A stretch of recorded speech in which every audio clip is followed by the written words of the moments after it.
ಮುಗಿಬೀಳಲು BJP ಮೀನಾಮೇಷ ಎಣಿಸ್ತಾ ಇದೆ. ಭ್ರಷ್ಟಾಚಾರ ಬಯಲಾದ್ರೂ BJP ನಾಯಕರು ಸೈಲೆಂಟ್ ಆಗಿದ್ದಾರೆ. ಬೀದಿಗಿಳಿದು ಹೋರಾಡಬೇಕಿದ್ದ ಬಿಜೆಪಿ ಫುಲ್ ಸೈಲೆಂಟ್ ಆಗಿದೆ. ಸರ್ಕಾರದ ವಿರುದ್ಧ ಮುಗಿಬೀಳೋದಕ್ಕೆ ಬಿಜೆಪಿ ಮೀನಾಮೇಷ ಎಣಿಸ್ತಾ ಇದೆ. ಭ್ರಷ್ಟಾಚಾರ ಬಯಲಾದ್ರೂ ಬಿಜೆಪಿ ನಾಯಕರು ಸೈಲೆಂಟ್ ಆಗಿದ್ದಾರೆ. ಬೀದಿಗಿಳಿದು ಹೋರಾಡಬೇಕಿದ್ದ ಬಿಜೆಪಿ ಫುಲ್ ಸೈಲೆಂಟ್ ಆಗಿದೆ.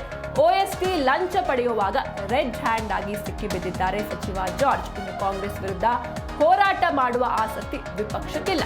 ಕೇವಲ ಟ್ವೀಟ್ಗೆ ಸೀಮಿತವಾಗಿದ್ದಾರೆ ಬಿಜೆಪಿ ನಾಯಕರು. ಸಚಿವ KJ ಜಾರ್ಜ್ ರಾಜೀನಾಮೆಗೆ ಆಗ್ರಹಿಸ್ತಾ ಇಲ್ಲ.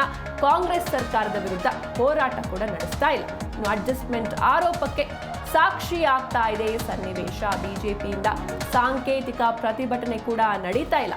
ಯತ್ನಾಳ್ ಆರೋಪಕ್ಕೆ ಪುಷ್ಟಿ ನೀಡುವಂತಿದೆ ವಿಪಕ್ಷದ ನಡೆಯನ್ನ ಜನಸಾಮಾನ್ಯರು ಕೂಡ ಟೀಕಿಸ್ತಾ ಇದ್ದಾರೆ. ಯಾಕಂದ್ರೆ ಏನೇ ಒಂದು ಬದಲಾವಣೆ ಆದ್ರೂ, ಏನೇ ಒಂದು ಆದೇಶವನ್ನ ಕಾಂಗ್ರೆಸ್ ಸರ್ಕಾರ ತಗೊಂಡ್ರು ಕೂಡ ಅದೆಲ್ಲವನ್ನ ಕೂಡ ವಿರೋಧಿಸಿ ಪ್ರತಿಭಟನೆಯನ್ನ ಮಾಡ್ತಾರೆ ಬಿಜೆಪಿಗರು. ಆದ್ರೆ ಇದೀಗ ಭ್ರಷ್ಟಾಚಾರ ಬಯಲಾದ್ರೂ ಕೂಡ ಬಿಜೆಪಿ ನಾಯಕರು ಫುಲ್ ಸೈಲೆಂಟ್ ಆಗಿದ್ದಾರೆ. ಸರ್ಕಾರದ ವಿರುದ್ಧ ಮುಗಿಬೀಳೋದಕ್ಕೆ ಬಿಜೆಪಿ ಮೀನಾಮೇಷ ಎಣಿಸ್ತಾ ಇದೆ.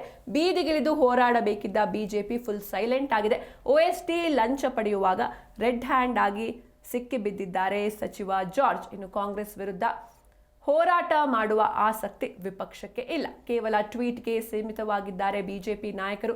ಸಚಿವ KJ ಜಾರ್ಜ್ ರಾಜೀನಾಮೆಗೆ ಆಗ್ರಹವನ್ನ ಕೇಳ್ತಾ ಇಲ್ಲ. ಕಾಂಗ್ರೆಸ್ ಸರ್ಕಾರದ ವಿರುದ್ಧ ಹೋರಾಟ ಕೂಡ ನಡೀತಾ ಇಲ್ಲ. ಅಡ್ಜಸ್ಟ್ಮೆಂಟ್ ಆರೋಪಕ್ಕೆ ಸಾಕ್ಷಿ ಆಗ್ತಾ ಇದೆ ಈ ಒಂದು ಸನ್ನಿವೇಶ. ಬಿಜೆಪಿಯಿಂದ ಸಾಂಕೇತಿಕ ಪ್ರತಿಭಟನೆ ಕೂಡ ಇಲ್ಲ. ಯತ್ನಾಳ್ ಆರೋಪಕ್ಕೆ ಪುಷ್ಟಿ ನೀಡುವಂತಿದೆ ವಿಪಕ್ಷದ ನಡೆ. ಇನ್ನು ವಿಪಕ್ಷದ ನಡೆಯನ್ನ ಜನಸಾಮಾನ್ಯರು ಟೀಕಿಸ್ತಾ ಇದ್ದಾರೆ. ಇನ್ನು ಏನೇ ಒಂದು ಸಣ್ಣ ಪುಟ್ಟ ವಿಷಯ ಆದ್ರೂ ಕೂಡ ಹೋರಾಟ ಅಂತ ಕಾಂಗ್ರೆಸ್ ಸರ್ಕಾರವನ್ನ ವಿರೋಧಿಸ್ತಲೇ ಬಿಜೆಪಿಗರು ಬಂದಿದ್ದಾರೆ. ಆದ್ರೆ ಇದೀಗ ಇಷ್ಟು ದೊಡ್ಡ ಒಂದು ರೆಡ್ ಹ್ಯಾಂಡ್ ಆಗಿ ಲಂಚ ಪಡೆಯುವಾಗ ಕಾಂಗ್ರೆಸ್ನ ಸಚಿವರು ಸಿಕ್ಕಿಬಿದ್ದಿದ್ರು ಕೂಡ ಬಿಜೆಪಿ ನಾಯಕರು ಯಾಕೋ ಸೈಲೆಂಟ್ ಆಗಿದ್ದಾರೆ. ಬೀದಿಗಿಳಿದು ಹೋರಾಡಬೇಕಿದ್ದ ಬಿಜೆಪಿಗರು ಫುಲ್ ಸೈಲೆಂಟ್ ಆಗಿರೋದು ಜನಸಾಮಾನ್ಯರ ಆಕ್ರೋಶಕ್ಕೆ ಕಾರಣವಾಗ್ತಾ ಇದೆ. ಕೇವಲ ಟ್ವೀಟ್ ಮಾಡಿ ಸುಮ್ಮನಾಗ್ಬಿಟ್ಟಿದ್ದಾರೆ ಬಿಜೆಪಿ ನಾಯಕರು. ಕಾಂಗ್ರೆಸ್ ವಿರುದ್ಧ ಹೋರಾಟ ಮಾಡುವ ಆಸಕ್ತಿ ವಿಪಕ್ಷಕ್ಕೆ ಇಲ್ಲದಂತೆ ಕಾಣ್ತಾ ಇದೆ. ಸಚಿವ KJ ಜಾರ್ಜ್ ಅವರು ರಾಜೀನಾಮೆ ಕೊಡಬೇಕು ಎನ್ನುವುದಾಗಿ ಯಾವುದೇ ಆಗ್ರಹ ಕೂಡ ಕೇಳಿ ಬರ್ತಾ ಇಲ್ಲ. ಯಾಕಂದ್ರೆ ಈ ಹಿಂದೆ ಮೂಡಾ ಹಗರಣದಲ್ಲಿ ಯಾವಾಗ CM ಸಿದ್ದರಾಮಯ್ಯನವರ ಹೆಸರು ಕೇಳಿ ಬಂದಿತ್ತು, ಆಗ CM ಅವರು ರಾಜೀನಾಮೆ ನೀಡಬೇಕು ಅಂತ ಸಾಕಷ್ಟು ಆಕ್ರೋಶ, ಸಾಕಷ್ಟು ಪ್ರತಿಭಟನೆಗಳು ಕೇಳಿ ಬಂದಿತ್ತು. ಆದ್ರೆ ಇದೀಗ ರೆಡ್ ಹ್ಯಾಂಡ್ ಆಗಿ ಲಂಚ ಪಡೆಯುವಾಗ ಸಿಕ್ಕಿ ಬಿದ್ದಿದ್ರು ಕೂಡ ಸಚಿವ KJ ಜಾರ್ಜ್ ರಾಜೀನಾಮೆ ನೀಡಬೇಕು ಅಂತ ಯಾವುದೇ ಪ್ರತಿಭಟನೆ ಅಥವಾ ಕೂಗಾಗ್ಲಿ ಕೇಳ್ತಾ ಇಲ್ಲ. ಕಾಂಗ್ರೆಸ್ ಸರ್ಕಾರದ ವಿರುದ್ಧ ಯಾವುದೇ ಹೋರಾಟವನ್ನ ಕೂಡ ಇವರು ನಡೆಸ್ತಾ ಇಲ್ಲ. ಹೀಗಾಗಿ ಇಲ್ಲಿ ಒಂದು ರೀತಿ ಅಡ್ಜಸ್ಟ್ಮೆಂಟ್ ನಡೀತಾ ಇದೆಯಾ ಎನ್ನುವಂಥ ಒಂದು ಆರೋಪ ಅಥವಾ ಅನುಮಾನಗಳು ಕೂಡ ಮೂಡ್ತಾ ಇದೆ. ಅಡ್ಜಸ್ಟ್ಮೆಂಟ್ ಆರೋಪಕ್ಕೆ ಸಾಕ್ಷಿ ಆಗ್ತಾ ಇದೆ ಸನ್ನಿವೇಶ.